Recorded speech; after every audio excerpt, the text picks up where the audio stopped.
ফার্স্টে হচ্ছে আইআরসিটিসি পোর্টালে লগ ইন করতে হবে। সেটা হচ্ছে irctc.co.in। এই পোর্টালে এন্টার মেরে লগ ইন করতে হবে। লগ ইন করার পরে লগ ইন অ্যান্ড রেজিস্টার যে অপশানটা রয়েছে সেখানে ক্লিক করতে হবে। ক্লিক করে এবার যার যা আইডি রয়েছে সেই আইডিটা বসিয়ে বক্সে ক্লিক করে সাইন ইন করতে হবে। সেই সাইন ইন করার সাথে সাথে আপনার রেজিস্টার মেইল আইডিতে একটা ওটিপি যাবে, দিয়ে সাবমিট ওটিপি করতে হবে। দেন আপনার পোর্টালটা লগ ইন হয়ে গেল। দেন এবার একটা টিকিট আমি জাস্ট ফর এক্সাম্পল দেখাচ্ছি। হাওড়া থেকে দীঘার একটা টিকিট সার্চ করলেন, যে কোনো ডেটের সার্চ করলেন।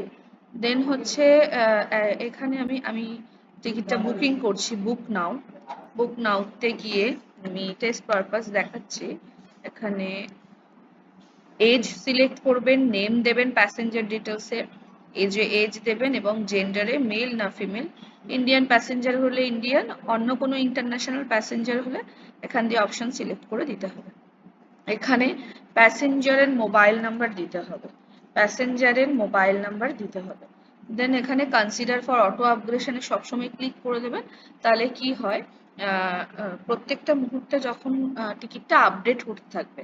এখানে কিছু চেঞ্জ করার দরকার নেই, যেরকম আছে সেরকমই থাকবে এখানে।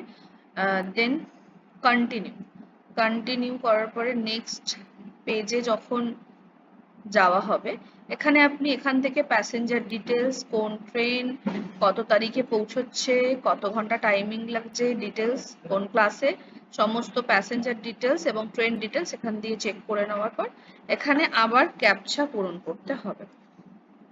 যা আছে ক্যাপচা পূরণ করে কন্টিনিউ। এবার আসবে আরডিএস ইউআরএল, এখানে ক্লিক করলে PCBC forex and travels private limited.